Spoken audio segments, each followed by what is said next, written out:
আসসালামু আলাইকুম।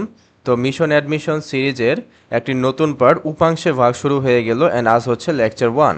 সো এখানে প্রথমে আমরা থিওরি দেখব, তারপর আমরা একটি বস্তুকে ঝুলিয়ে দিলে সুতার টান কীরকম হবে, অর্থাৎ এভাবে যদি একটি বস্তুকে ঝুলিয়ে দেই তাহলে সুতার টান কীরকম হবে, অ্যান্ড এই সেটআপটাকেই যদি আমরা পানিতে নিয়ে যাই তাহলে কি হবে সেটা আমরা দেখব।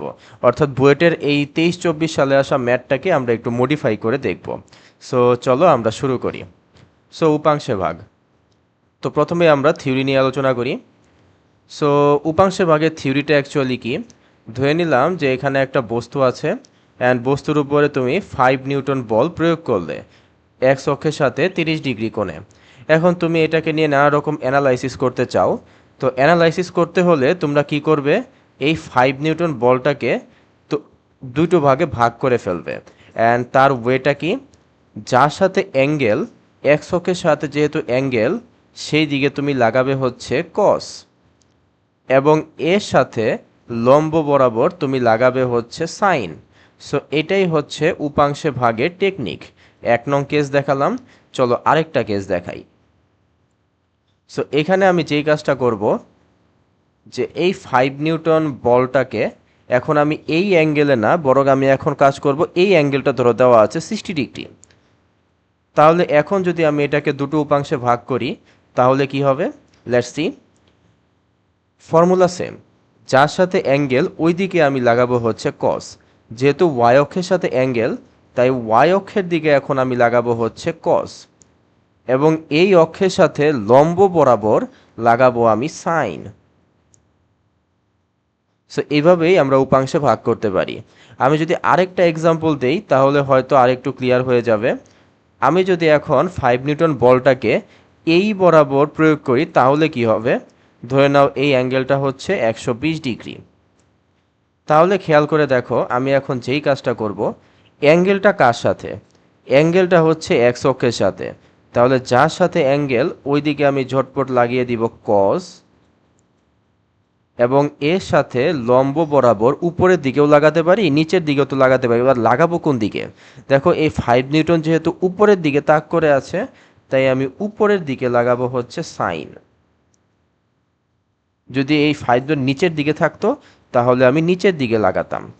যাই হোক, চলো এখন ব্যাপারটা একটু অ্যানালাইসিস করি যে আসলে দুইটা জায়গায় কি হচ্ছে। প্রথমে আমরা 1 নং কেসটা নিয়ে আলোচনা করি। দেখো উপাংশে ভাগ করার মানে কি, আমাদের কি সিস্টেমটা চেঞ্জ হয়ে যাবে? উত্তর হচ্ছে না। এই 5 নিউটন বল এই বস্তুর উপর যেই ইফেক্ট সৃষ্টি করবে, এরা দুইজনে মিলেও কিন্তু এই বস্তুর উপরে সেম ইফেক্টটাই সৃষ্টি করবে।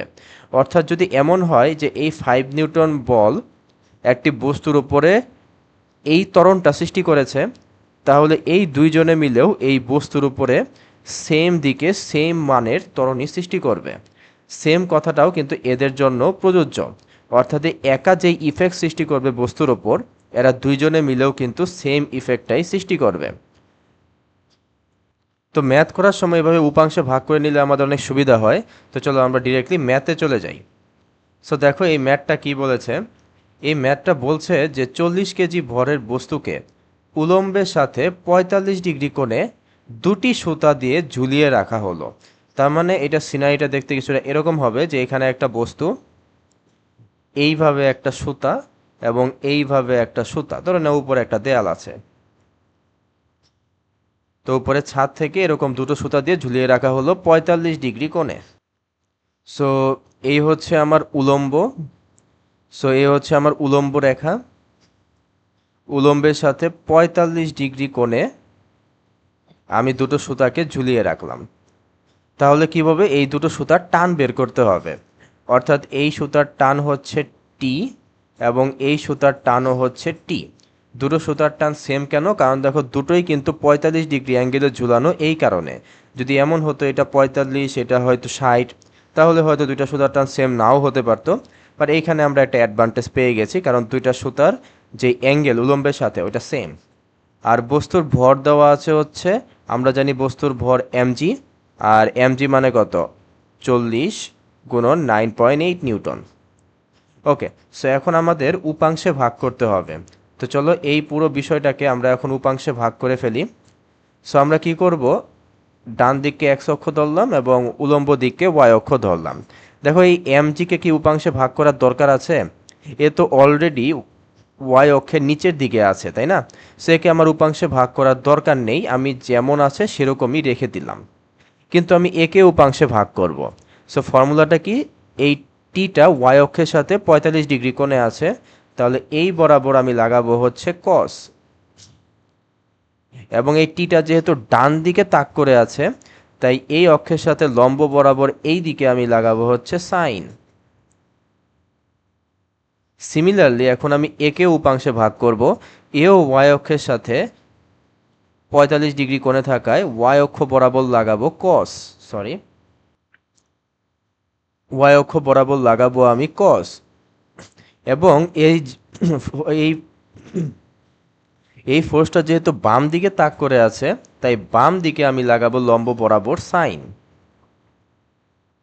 এখন দেখতে পাচ্ছি এই ফোর্সটা চাচ্ছে বস্তুটা ডান দিকে যাক, এই ফোর্সটা চাচ্ছে বস্তুটা বাম দিকে যাক, অ্যান্ড দুইটা ফোর্সই যেহেতু সমান, তাই এরা দুইজন একে অপরকে ক্যান্সেল করে ফেলবে।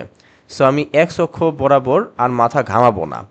দ্বিতীয়ত হচ্ছে এই বস্তুটা কিন্তু স্থির, তাই না? অর্থাৎ এই বস্তুটা নিচের দিকেও নামছে না, উপরের দিকে উঠে যাচ্ছে না। কেন যাচ্ছে না?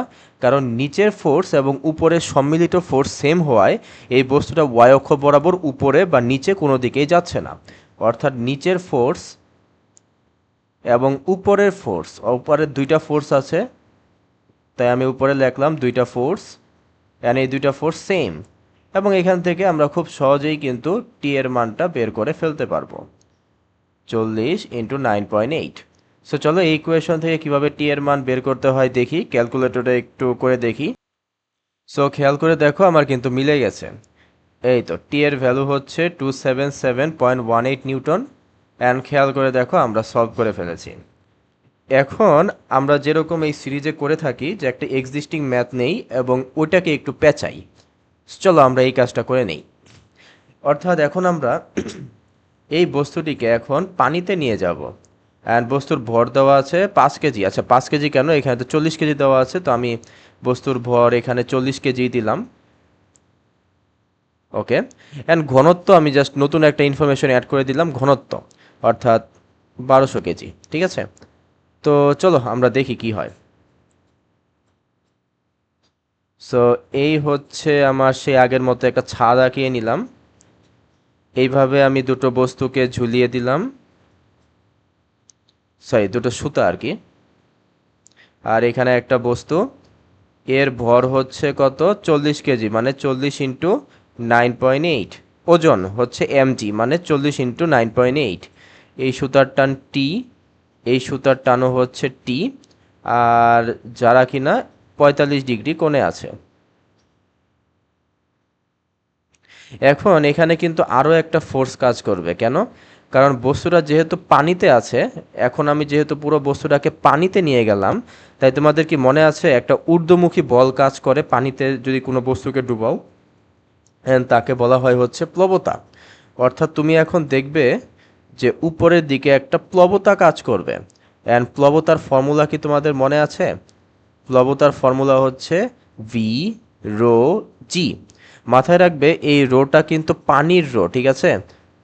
তার মানে এই রোটা কিন্তু পানির রো, এটা কিন্তু এই বস্তুর ঘনত্ব না, এটা হচ্ছে পানির ঘনত্ব। ওকে, যাই হোক, তো চলো এখন আমরা ম্যাথটা করি। তো আগের মতোই আমাদের এখন উপাংশে ভাগ করতে হবে, তো চলো আমরা উপাংশে ভাগ করে ফেলি।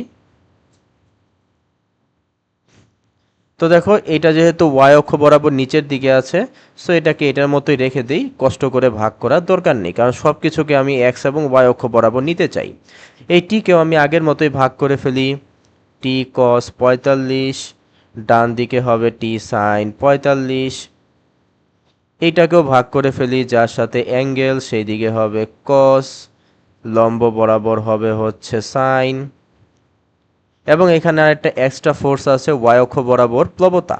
সো ওয়াই অক্ষ বরাবর বি রো ওয়াটার জি। তাহলে আবারও আগের মতোই দেখো এই দুইটা ফোর্স কিন্তু একে অপরকে ক্যান্সেল করে ফেলবে, অর্থাৎ এদের আসলে কোনো দাম নেই, কোনো ইফেক্ট নেই। ঠিক সেমভাবে দেখো তো এই বস্তুটা হচ্ছে স্থির, অর্থাৎ এক্স অক্ষ বরাবর উপরের দিকেও যাচ্ছে না এবং এক্স অক্ষ বরাবর নিচের দিকেও নামছে না। কেন? কারণ ওয়াই অক্ষ বরাবর যে ফোর্স সেগুলো হচ্ছে সেম। তাহলে আমরা লিখতে পারি নিচের ফোর্স এবং উপরে যে ফোর্স আছে টি কস 45 এবং টি কস 45 মানে 2t কস 45 প্লাস হচ্ছে এখানে ভি রো জি, এরা কিন্তু সেম, ঠিক আছে? উপরের ফোর্স এবং নিচের ফোর্স সেম। তো এখন চলো আমরা লিখি 40 9.8 টু টি কস 45 ডিগ্রি মানে তো 1/√/2। আমাদের কি আয়তন দেওয়া আছে? তো আমাদের তো আয়তন দেওয়া নেই, সো আয়তনটা বের করতে হবে। তো আমরা জানি কোনো বস্তুর আয়তন, কোনো বস্তুর ভর এম সমান সমান ভি রো, ক্লাস 9-10-এ আমরা এই ফর্মুলাটা পড়েছিলাম। যেহেতু ভরটা হচ্ছে বস্তুর, তাই এই রোটাও কিন্তু এখন পানির হবে না, বরং হবে হচ্ছে বস্তুর, ঠিক আছে? এখানে ভরটাও বস্তুর, আয়তনও বস্তুর, পানির রোটাও কিন্তু বস্তুর। সো বস্তুর ভর দেওয়া আছে 40 কেজি আর বস্তুর ঘনত্ব দেওয়া আছে 12000। তাহলে আয়তন হয় হচ্ছে 40/12000। এটাই আমরা এখানে বসিয়ে দিই, 40/12000। আর বি রো ওয়াটার, রো ওয়াটার কত আমরা সবাই জানি, পানির ঘনত্ব 1000। আর জি এর মান তো 9.8 সবাই আমরা জানি। সো এখন এটাকে আমি ক্যালকুলেট করে এখান থেকে টি এর মান বের করতে হবে। সো আমি একটু ভিডিওটা পজ করে ক্যালকুলেট করি। সো খেয়াল করে দেখো, আমি ক্যালকুলেট করলাম সব কিছু ঠান্ডা মাথায় ক্যালকুলেট করে আমার টি এর ভ্যালু আসলো 0.84 নিউটন। অ্যান্ড এখানে আরেকটা প্রশ্ন, আরেকটা ভুল ছিল, একক, এটা কেজি হবে না, এটা হবে KG per metre cube. Sorry for that. So এখন তোমাদেরকে আমি একটা এইচডব্লিউ দিই, ঠিক আছে? ধরে নাও, ধরে নাও যে এই ম্যাথে আমি এই ঘনত্বটা আরো বাড়িয়ে দিলাম, ধরো 12 ছিল, তো এই 12 এর জায়গায় আমি দিয়ে দিলাম ধরো 30, অনেক বাড়িয়ে দিলাম। তাহলে কি হবে? এই যে ভি রো জি দেখতে পাচ্ছ, এই ভি রো জি এর ভ্যালু আরো বৃদ্ধি পাবে।